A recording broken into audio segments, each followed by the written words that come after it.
Is this video going to get me arrested? It's almost 20 to 1 in the morning, the 1st of July 2025. I'm sat here editing some photos, drenched in sweat because my bike's chain broke, and so I had to walk half an hour and back to go see a viewing of Till a War Machine, which is a documentary about Palestine Action and everything it's been doing for the last 5 years. And I was power walking because I was going late. And I mean, it was the film. The film was inspiring. It was powerful. It was a look at for my opinion, effectiveness of direct action. And I have thoughts. I have thoughts from this last week and a bit, however long it's been, of things happening. And really having to deal with the very now possible likelihood that I could get arrested for any number of things that I don't think a reasonable, rational person would call criminal action.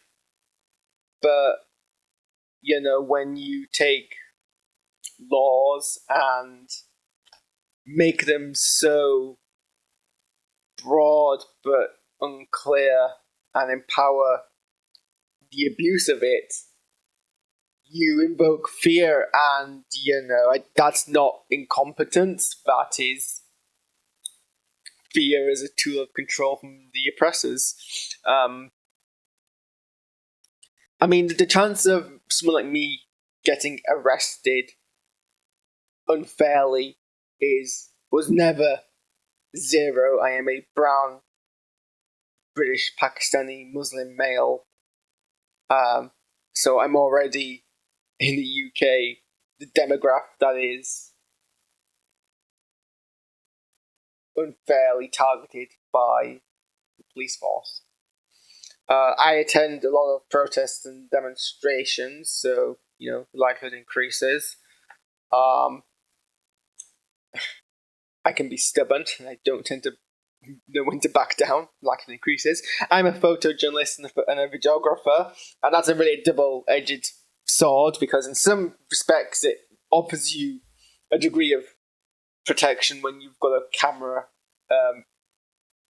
filming stuff. On the other hand, it makes you that extra target, depending on kind of the mindset of the person in question you're dealing with.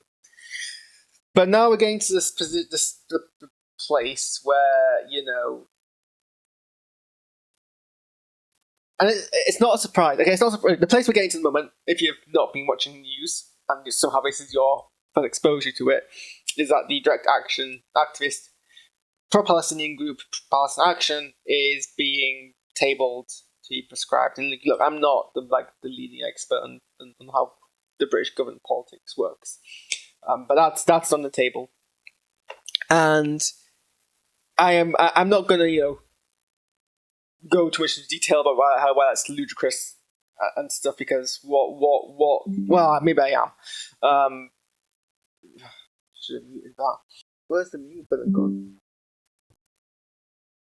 We're leaving that in because I can't remember what I was talking about.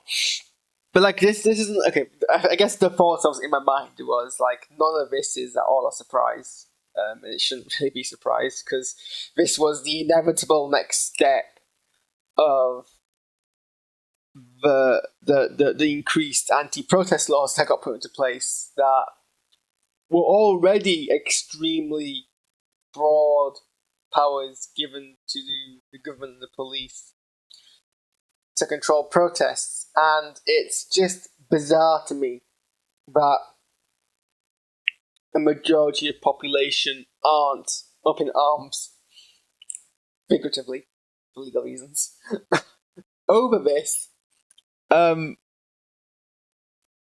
Because it just shows a complete lack of actual comprehension of what's going on.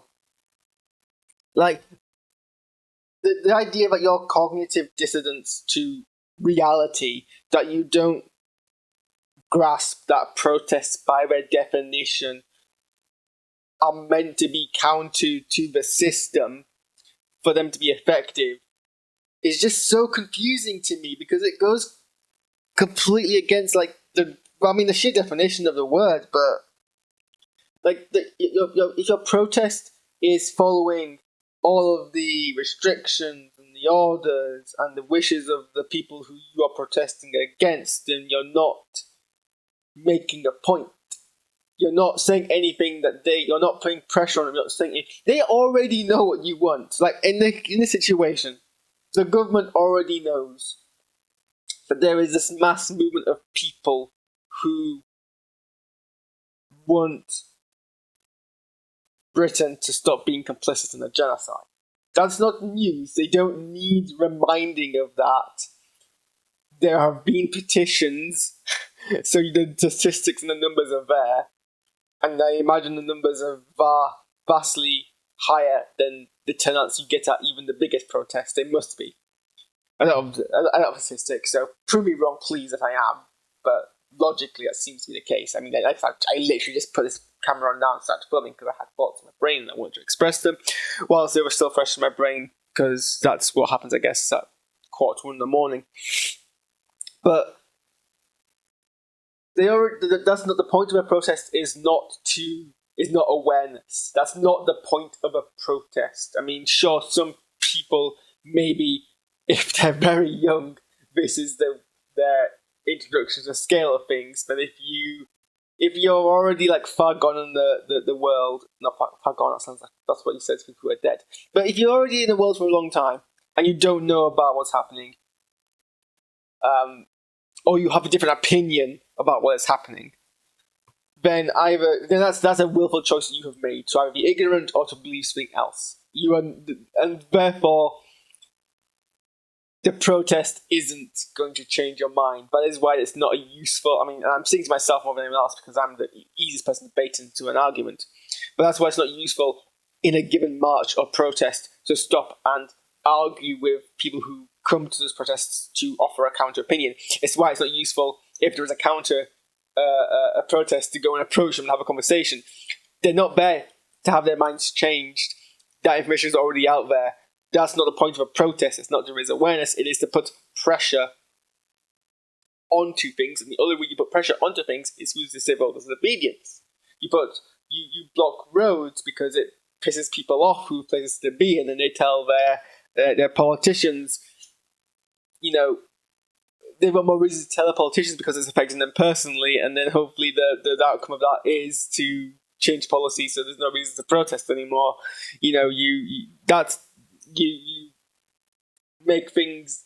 It's using capitalism against itself. It's trying to anyway, because you hurt the money, and that's frankly what alien power really cares about.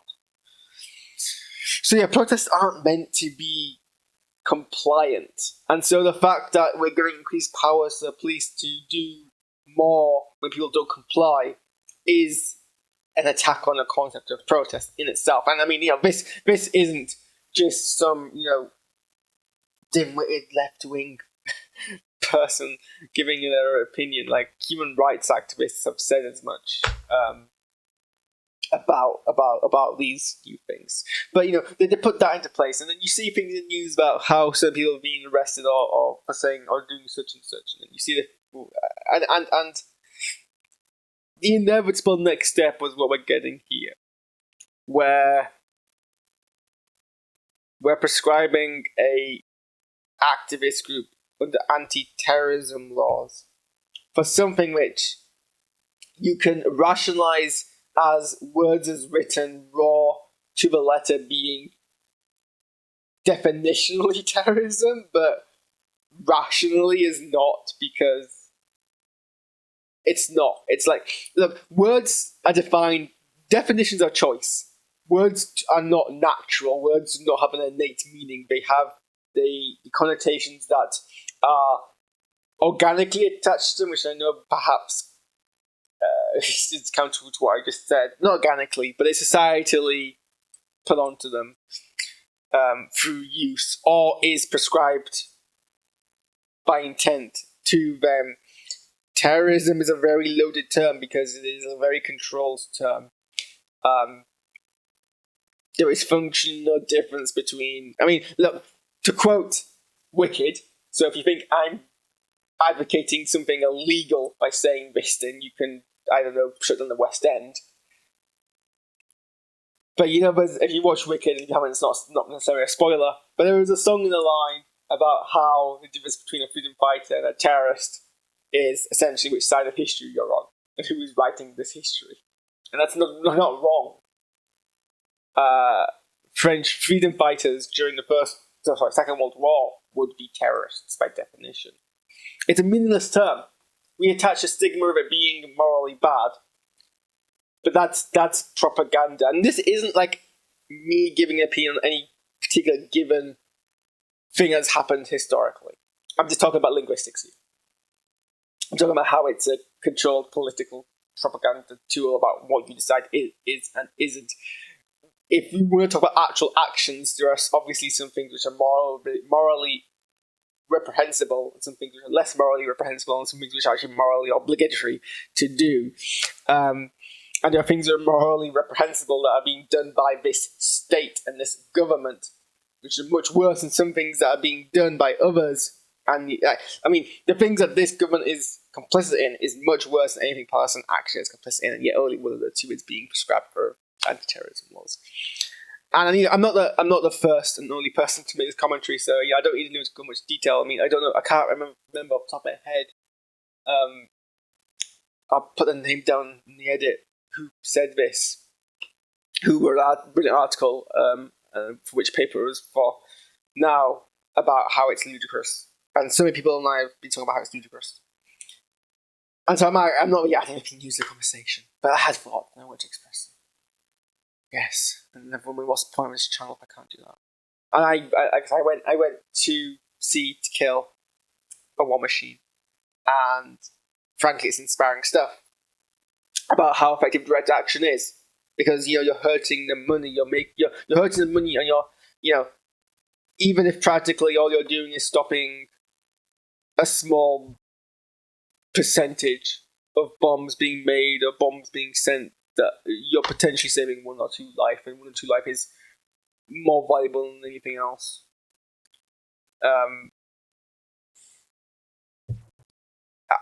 Inevitably, this being a video that I've just spontaneously decided to record and do whatever with it. I don't have an ending. I've now expressed all the thoughts I had, so I'm just going to end it very quickly.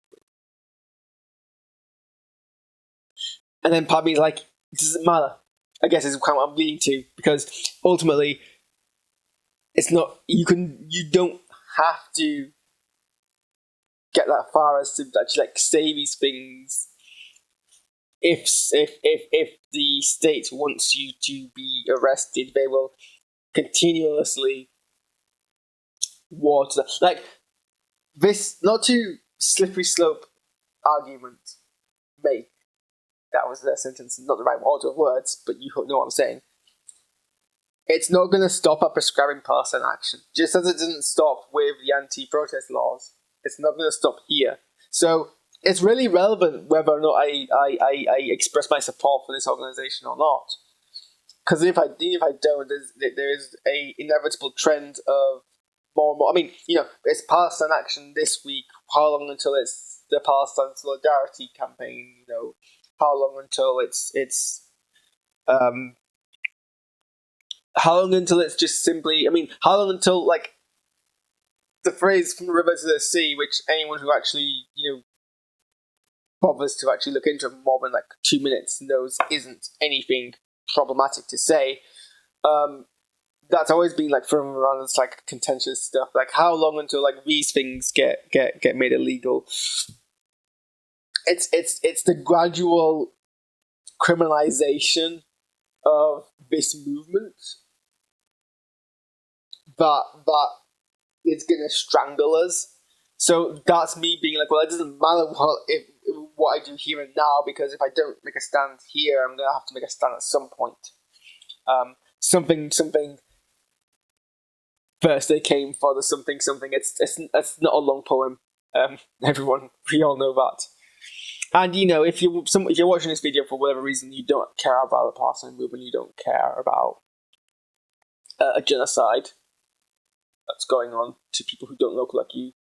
You don't care that there are kids who have grown up not ever being awake and hearing drones fly over their heads and the constant fear of death. If that's not anything which particularly bothers you, but you care about your own rights.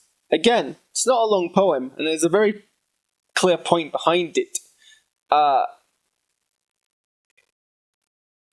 There is a reason why protest theory and activist theory is intersectional, because what affects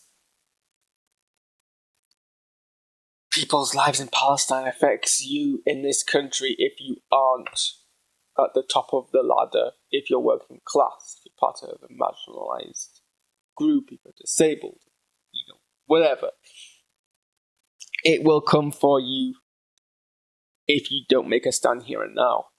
So if you don't care about Palestinian lives, but you care about workers' rights, then you should probably start caring about Palestinian lives, because it's going to be you at some point.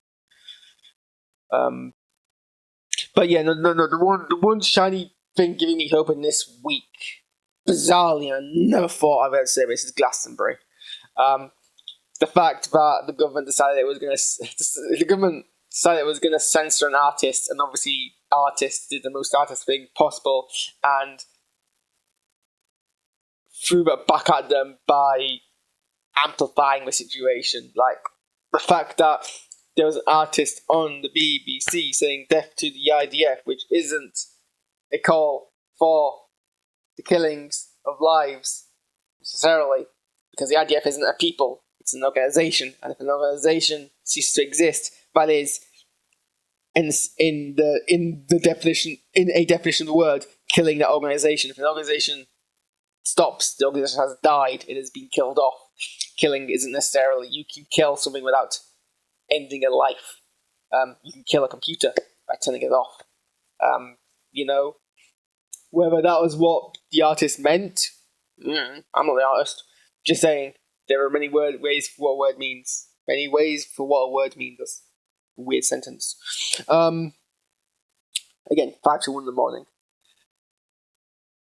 But yeah, no, but the fact that was on the BBC, who, frankly, showed their cards clear as day with even censoring Kneecap. That they had taken a stand in this that can't be even denied in any shape or form. And other artists in Glastonbury kind of being in support. That's a lot. That's I don't care. I've seen some people cynically point out that it's simply one person trying to capitalize on this moment to give themselves some brownie points, and maybe that is the case. Maybe that's the case for all of us. Who knows? But the fact that that's something being shouted loud and clear on national TV is in my opinion, a reckoning happening. It's a change of narrative. It's an emboldening counter. It's a cry of not going quietly into the night, and that gives me some degree of comfort, I guess, if nothing else. Anyway, this video is now 20 minutes long, and I have to edit it, and I should probably do that tonight, because if I don't do it tonight, I'm never going to do it. And I should probably also sleep. So, we're going to end it there. Free Palestine.